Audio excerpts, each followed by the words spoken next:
The Prentice Alsop Heating and Air Coaches Corner, fueled by Donut Country and McDonald's Murfreesboro on FM 101.9 and AM 1450 Murfreesboro, FM 100.5 Smyrna, and streaming at WGNSSports.com. And this portion of the Coach's Show, I'm having such a good time today, Dalton. I just love these guys. Ideas Tees will be happy to help you fulfill all of your imprinted apparel, embroidery, and advertising specialty needs.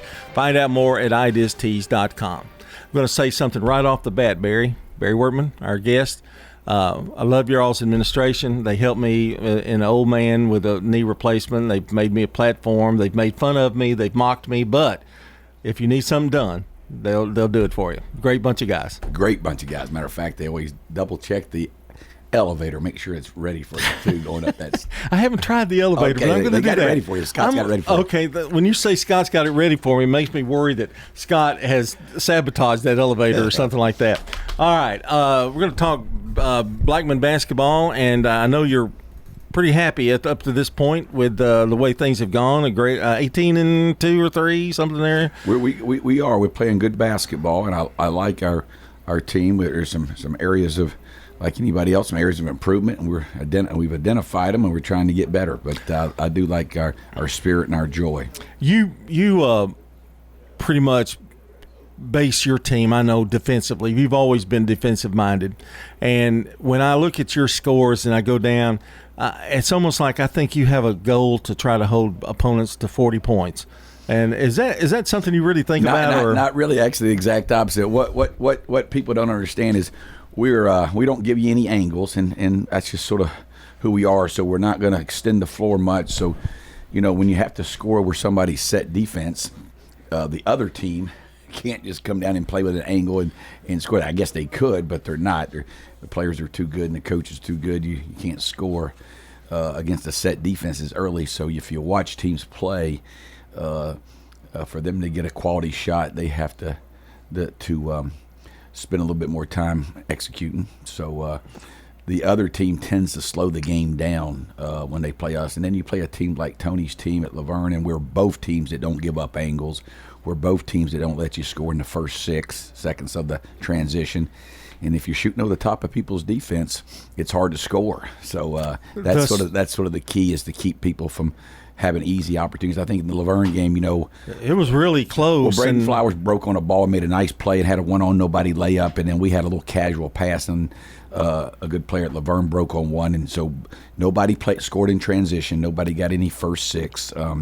We had one offensive rebound stick back. They had 2. So you talk about 2 teams that mirror each other in terms of their personality and their style. Yeah. And that's just it. And our big thing is, and I don't know if people always like to hear, I enjoy watching angle passes and guys pitching ahead and dunking in the goal. But there's a reason why, when you watch college basketball and the NBA, the players are too good. And if you're trying to win titles, people aren't going to the players are too good to just give them too much floor and give them opportunities to play. So we're selective. We've been good over the years of selectively extending the floor and surprise trapping you and doing some things. But if you really, want to beat the teams with really good guard play, you're not going to be able to give up angles and opportunities that's just too hard for you to score. So you can't be, in our opinion, in the opinion of most basketball across our country, is to make it, make them play against your set defense as much as possible. And that's sort of been our philosophy. So the other team, if you ever watch the other team, really their usage rate goes down a little bit against us. So what you're telling me is your defense is what slows the game down a little bit. Is that no correct? Doubt. No doubt. Because I think a lot of people think, well, they're going to Blackman's going to slow the ball down. They're going to make 3 or 4 passes, which I know you guys do that, but it's not necessarily the offense that you're running that's causing that. Well, no, actually, I think we probably shoot it in the first 6 better than anybody. Most people we play were phenomenal at the first 6 over the years. Now, this team last couple of years hadn't been quite as fast in the first 6. And we're good. And that Trent Gibson and Donovan Sims and Darius Thompson, it was unbelievable how we won it. We just said we want you to face our set defense. This is the exact opposite. We don't want to face your set defense. We want to play with angles and opportunities in the first 6. And we've been really good and skilled in over the years. But if you don't, you got to be willing to score. If you can't score early, you got to be willing to score a little later. And I get a kick. I think I would assume that our shot clock in high school basketball, when it passes, will be 40, could be 35. It'll probably reset to 20, meaning if you get an offensive rebound, it'll probably be reset to 20, just based on some other states. And if you watch us play, other than maybe time and score, late game, or end of quarter, we would probably not have a shot clock violation in any of our possessions. For example, in our game against Laverne, we either shot it or turned it over. And we're good. We take good care of the ball, so we'll typically shoot it within 15 to 25 seconds. So we don't, it's just not. Now we're not going to come down. You want to take good shots. Well, not only are we going to take good shots, we're going the guys that can shoot the ball are going to take the shots. Right. The guys that can scoot it, what they practice and they can make. So there's a reason why certain guys are open in certain situations and certain guys aren't. So yeah. So when you play against a set defense, you unless you're going to take a bad shot, they don't go in, or a guarded shot, they don't go in. You better run offense to score, and then the better the teams. You play a Tony Rutland team, or you play a Jeremy. There's so many good defensive coaches. I guess you could jump up like some people do and just hoist one up over the top of the defense, but they don't typically go in. You don't typically get offensive rebounds. You sure don't get to the foul line. So three of the metrics that are really good for offensive basketball, you're wasting. And then, just to me over the years, it's pretty smart when you watch TV. I think, the Steph Currys are going to shoot more balls than the Draymond Greens. That's just basketball 101, and that's sort of how we play. Edey, he makes it go. He makes things go. I mean, he's the floor leader, and you got to have somebody like that, and especially in times of trouble on the court when things are going bad or not going well. He's important to this team. He's turned into a really, really nice point guard, probably as good of a floor leader as we've had, and we've had some great ones in terms of, like, for example, last night he was aggressive to shoot it and score it when he had opportunities. He was aggressive to make others better. He was a good on-ball defender, so he's had a really nice season, obviously a really nice career. The thing with him, he leads us in 3-point shots, field goal percentage from both the 2 and the 3. So, especially people scout, they know it. So I've got to do a better job of getting him a few more quality shots because he leads us in field goal percentage. But we got to, when other guys are knocking it in and you have to start guarding some other people, then we'll really start, I think, being really, really good offense. We've had some nights we've been really good, and that just excites me because we just haven't really put it all together a whole lot offensively in terms of field goal percentage shooting. But when you grade our shots, especially from the perimeter and around the goal, you really like it. So I'm excited about when it all comes together. We're going to have some nights. We did early against Beach and Brentwood, and we're holding out hope that could be more consistent for us because we're getting really good quality shots and we got good shooters on that perimeter.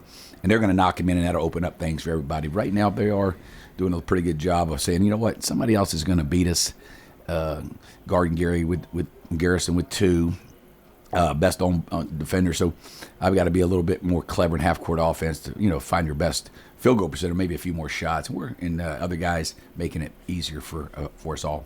You have 2 gentlemen that you use in the post, the bigs back, Keller and Johnson, and that's people. I think, well, they've got 2 bigs, but that's trying to get the ball into them. It has to be a team concept. I mean, it's not always easy to get it into the post, but your guys do such a good job of looking first. Well, we have 3 starters at what we call our inside positions. And we call them 4-5s, but all 3 of them are really high school 5s, and that's Jalen McDonald, Keller Jackson, and Christian Johnson. And then we have some guys that that are emergency force that are doing a nice job too. But yeah, we're a high-low team, and we play inside out the last 2 years, the last year and a half when we made that change, and I like it. Obviously.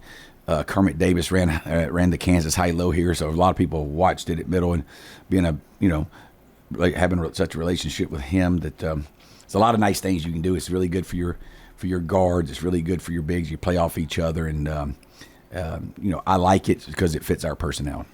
Barry Wortman, our guest here on the Prentice of Heating and Air and Coach's Show, and he's the head coach of the Blackman Blaze, of course.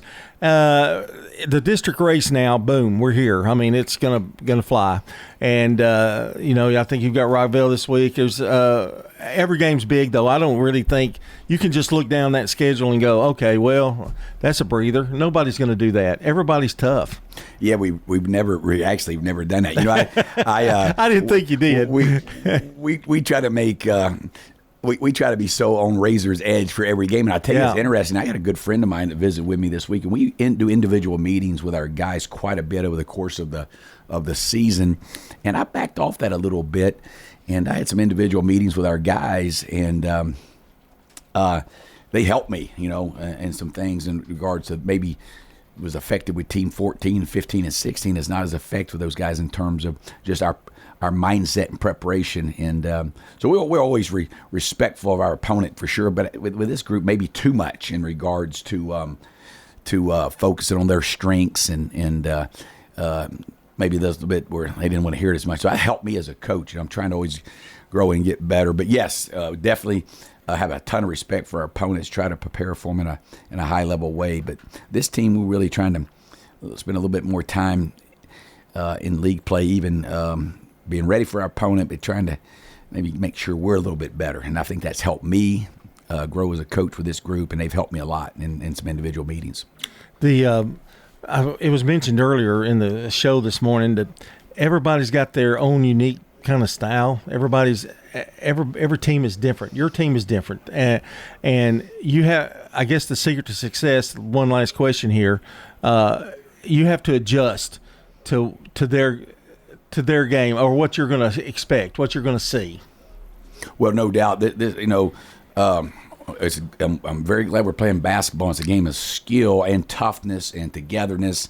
And athleticism is obviously very important, but we would not want to go over to Middle Tennessee and have a track meet with anybody in our league. So that's just it's a fast league and an athletic league. This Rockville just blows me away.